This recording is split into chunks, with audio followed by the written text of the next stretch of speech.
आगे बढ़ते बात अब बिहार की कर लेते हैं। बिहार में 3 दिन के भीतर 5वां एनकाउंटर हुआ है।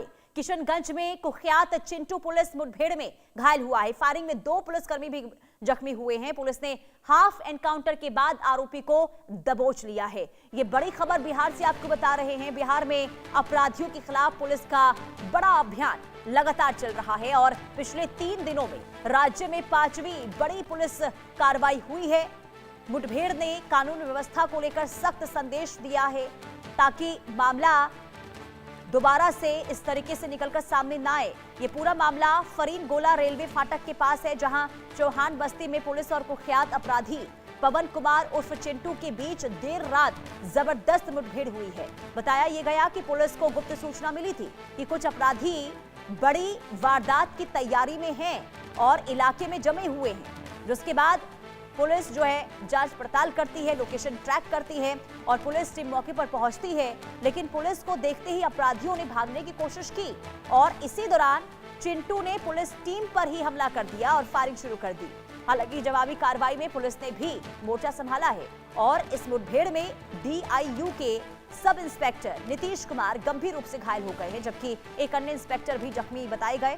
पुलिस की जवाबी कार्रवाई में चिंटू के पैर में गोली लगी है, जिसके बाद उसे गिरफ्तार कर लिया गया है। घायल आरोपी और पुलिसकर्मियों को तुरंत अस्पताल पहुंचाया गया है। पुलिस के मुताबिक चिंटू बाइक चोरी गिरोह का सक्रिय सदस्य है और उसके खिलाफ किशनगंज समेत कई जिलों में कई आपराधिक मामले दर्ज हैं।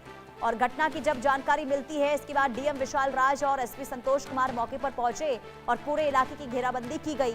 फिलहाल पुलिस आरोपी के फरार साथियों की भी तलाश में छापेमारी कर रही है।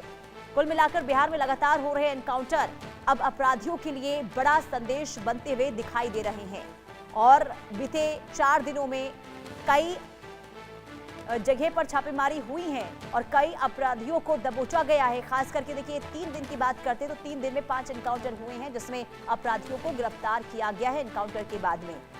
यहां पर सीधे तौर पर संदेश सीएम सम्राट चौधरी के द्वारा कि अपराधी जो बेलगाम बिहार में अब तक थे, अब उन पर लगाम लगेगी और इसे लेकर लगातार पुलिस का एक्शन दिखाई दे रहा है।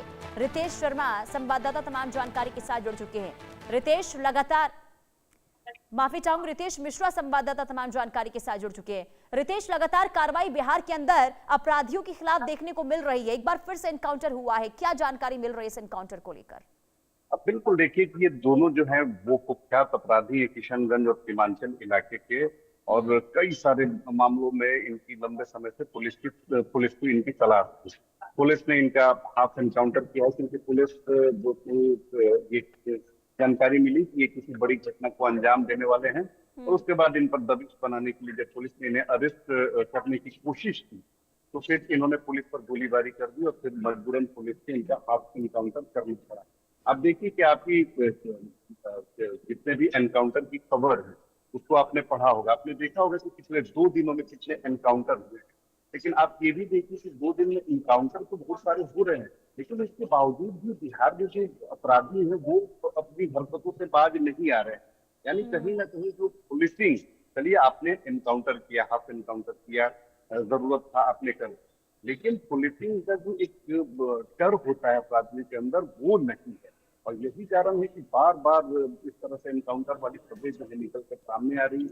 इनको प्यार कहाँ से मिलता है, इन्हें कौन संचालित करता है, किसकी शह पर ये इतने उछलते हैं, ये भी जांच का विषय है और इसके ऊपर भी पुलिस को गंभीर कार्रवाई करने की जरूरत है। और रितेश, अगर ताबड़तोड़ इस वक्त एक्शन बिहार के अंदर अपराधियों के खिलाफ देखने को मिल रहा है तो शुरुआती दौर में क्या तस्वीर बदलती हुई नजर आ रही है?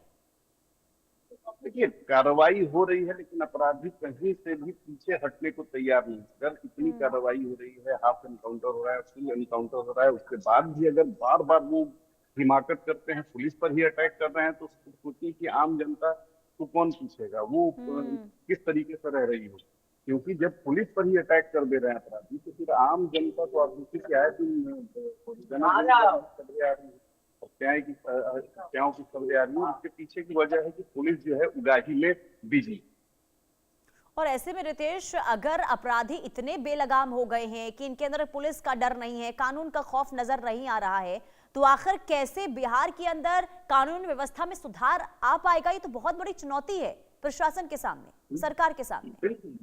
बिल्कुल बहुत बड़ी चुनौती है और सम्राट चौधरी को इसे सिद्ध करना होगा, क्योंकि बहुत बड़ी जिम्मेदारी है। लॉ एंड ऑर्डर जो है वो नीतीश कुमार की पहचान थी, यूएसपी थी, सुशासन बाबू के तौर पे जाने जाते थे, और उन्हीं से जो ये सत्ता है ट्रांजिट हुआ है सम्राट चौधरी से।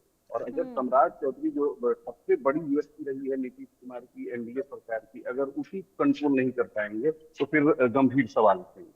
ठीक है, और ऐसे में देखना यही होगा कि आगे क्या प्लानिंग इन अपराधियों के खिलाफ सरकार और प्रशासन की तरफ से होती है, ताकि खौफ जो है अपराधियों के अंदर बना रहे। बहुत शुक्रिया रितेश तमाम जानकारी देने के लिए।